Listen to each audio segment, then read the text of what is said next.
Derek Brown was fired from a company where he had devoted 5 years of his life, simply because his appearance didn't fit the racist standards of the management. His career was shattered and his name tarnished. But when the entire system of corporate racism turned against him, he decided to fight back. Now, a year later, he returned to that very company, not just to seek justice, but to lead it.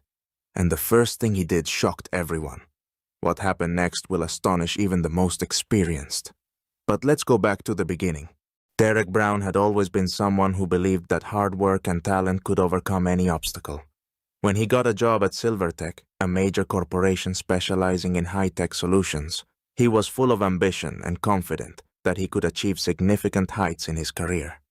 Over 5 years at the company, Derek demonstrated exceptional results in software development, contributing important innovations that boosted the efficiency of several projects.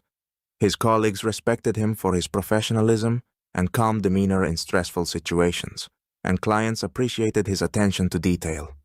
Despite these accomplishments, the company had a hidden problem: bias, which Derek faced in the form of his boss, Mark Gray.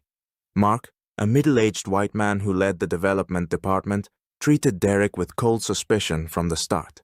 To Mark, the ideal employee had to fit not only certain professional standards, but also an appearance and behavior that aligned with his personal expectations. Derek's appearance, style, and very nature deviated from those standards. One day, during an important meeting where the board of directors gathered to discuss the prospects of a major project, Derek delivered an outstanding presentation. However, his success was overshadowed by Mark's clear disapproval throughout the meeting. After the session ended, Mark approached Derek and, almost casually, said, "You might want to rethink your appearance. People like you don't quite fit our image." Those words struck Derek like lightning. He instantly realized that by people like you, Mark wasn't referring to his skills, but to his race. Despite the anger that surged through him, Derek chose not to react harshly. He knew that open confrontation at that moment could only make things worse. Instead, he decided to focus on his work, hoping that his results would speak for themselves. But Mark didn't stop there. Over the next few weeks, the hints and critical comments from his boss continued. Every day, Derek faced petty criticisms about his appearance, behavior, even his manner of speaking to colleagues, things that seemed unrelated to his professional duties. Finally, after weeks of mounting tension, Derek was unexpectedly called into the HR department. When he walked into the office, the atmosphere was cold and formal. The HR specialist, avoiding his gaze, read a statement. "Due to non-compliance with corporate appearance standards and company image, we are forced to terminate your employment." It sounded like a verdict. Derek knew that behind those words lay the real reason: racial discrimination. But he was shocked at how blatantly it had been disguised as corporate standards. The words of the HR department echoed in his mind as he left the company where he had spent 5 years striving for success and giving his all. At the moment of his dismissal, he felt not only insulted, but unjustly humiliated.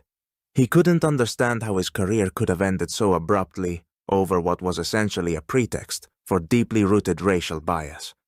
In shock and disappointment, Derek drove home, unsure of what to do next. With each step he took along the way, his sense of injustice only grew. This dismissal was not just a blow to his career, but a strike at his belief that his achievements could protect him from discrimination. Ahead lay a fight for justice, but for now, he felt crushed and alone. A victim of a system that on the surface appeared progressive and fair, but in reality was deeply biased. After being fired from Silvertech, Derek's life was in limbo. His attempts to find a new job were unsuccessful, as the label of fired for non-compliance with corporate standards followed him. Every time he sent his resume, he was either rejected after interviews or completely ignored. His reputation, built on years of hard work, now seemed tarnished by biased and unfounded accusations. This was not just a professional hurdle. It felt like a personal defeat, since he had been fired not for mistakes, but for an appearance that had become a symbol of systemic racism within the company. However, Derek wasn't alone. His family and friends supported him during this difficult time. His wife Lauren played a particularly important role.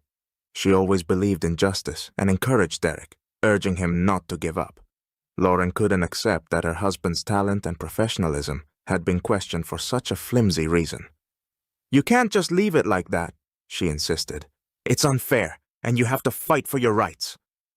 Inspired by her determination, Derek began to think about not simply accepting the situation, but taking action. Derek realized that his dismissal wasn't just a random injustice, but part of a deeply entrenched system of racial discrimination that permeated corporate culture. He consulted a lawyer specializing in discrimination cases to understand his rights and options for filing a lawsuit. The lawyer advised him to gather evidence of biased actions by Silvertech and begin legal proceedings. This was not an easy decision for Derek, as he knew such a battle could take years and require significant emotional and financial resources. But his wife and family insisted that truth and justice must prevail. The process was challenging and exhausting. However, Derek was determined to see it through to the end.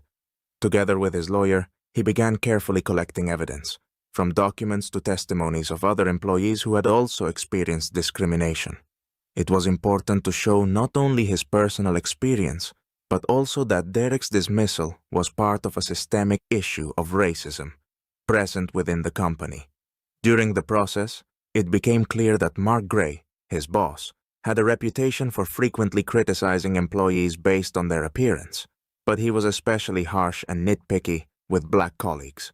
While the legal battle raged on, Derek immersed himself in studying workers' rights and actively engaged with others who had suffered from racial discrimination. He joined support groups and advocacy organizations, fighting for minority rights in corporate environments.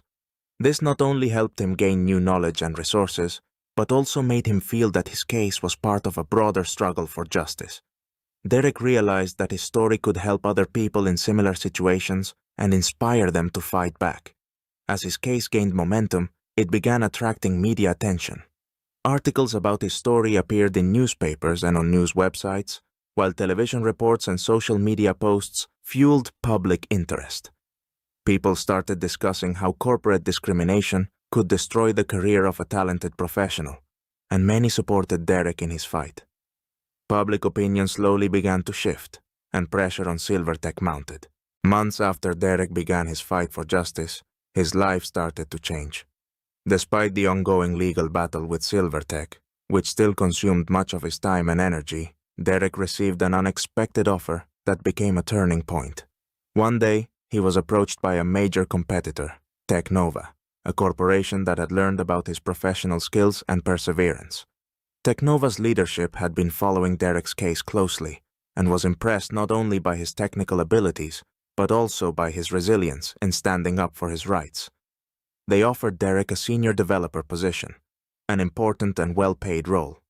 This opportunity opened new doors for him and allowed him to feel valued again as a professional. Moreover, Technova was known for its principles of equality and fairness. The company actively supported cultural diversity and had a zero-tolerance policy for discrimination. This was exactly what Derek had been looking for, a chance to work in a place where he would be appreciated for his professionalism, not judged by the color of his skin or appearance. Initially, Derek hesitated. After so much disappointment and injustice, he couldn't immediately bring himself to take a new step. His wife Lauren, always supportive and believing in him, reminded him that this was a chance to prove himself and the world his worth again. "You deserve better, and this is your time," she insisted. Inspired by her words and support, Derek accepted Technova's offer.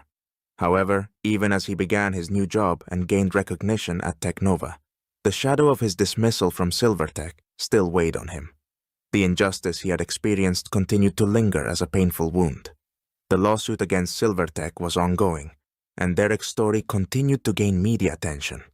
Journalists reported on the progress of the case, and more people began supporting his fight. Silvertech faced increasing reputational damage. Many employees began to speak openly about the toxic corporate culture and instances of discrimination that had previously been kept quiet. Each new testimony further fueled public interest in Derek's case. People who had once been afraid to speak about their discrimination within the company now began to come forward, sharing their experiences. Silvertech's leadership found themselves under tremendous pressure. The company faced serious challenges. Mass inspections, public accusations, and growing legal costs threatened its reputation and business. Accepting the offer to become CEO of Silvertech, Derek Brown did so not for status or compensation for the injustice he had endured. For him, it was an opportunity to change a system that had long remained static and biased. However, he understood that agreeing to this role was only the beginning of a long journey toward deep transformation of the company's corporate culture. One of Derek's first and most symbolic actions as CEO was to fire Mark Gray, the very boss who had once been responsible for his wrongful termination. Mark represented all the internal discrimination and bias that had gone unchecked at Silvertech for years. This firing sent an important signal to all employees. The company would no longer tolerate discrimination and bias, even at the highest levels. This decision sparked mixed reactions among employees. Some were surprised, while others supported it as a necessary and long overdue move. Many who had previously been afraid to speak out against the toxic atmosphere felt relief and hope for change. Derek knew this decision was important, not just for his personal satisfaction, but as a symbol of the beginning of a new era for the company. After Mark Gray's dismissal, Derek began actively implementing a policy of full corporate culture transformation. His goal was to create a work environment where every employee would feel valued and respected, regardless of their race, gender, age, or social status. One of the first steps was introducing mandatory training programs for employees at all levels, from new hires to top management. These programs focused on fighting bias, fostering inclusivity, and understanding the importance of cultural diversity. Employees were taught how to recognize and avoid unconscious bias, and how to create a respectful and supportive work environment. Under Derek's leadership, Silvertech also began developing programs to attract and support talent from diverse social and ethnic groups. He aimed not just to talk about diversity, but to create real opportunities for underrepresented minorities. The company started collaborating with universities and communities, supporting scholarships for students from low-income families, and mentoring programs for young professionals from various ethnic backgrounds. Derek personally oversaw many of these initiatives, seeing them as key to building a more equitable and productive company. His approach was based on the belief that the company's success was directly tied to how well it embraced diversity and welcomed new ideas and experiences. Over time, the changes Derek initiated began to yield tangible results. Employees became more engaged and loyal, and the workplace atmosphere became noticeably more positive. Silvertech began receiving recognition not only for its innovative products, but also for its progressive corporate culture. The press and advocacy organizations recognized Silvertech as an example of how a company could address internal issues, transforming its structure and approach to work. The company was invited to conferences where topics of equality and inclusion in the corporate world were discussed, and Derek became a key figure in the fight for workers' rights and against discrimination. Derek Brown's story became an example for many people and companies, showing that even the most deeply entrenched systems of bias can be dismantled if faced with perseverance and a commitment to justice. He not only restored his name and career, but also proved that change is possible when the truth is on your side.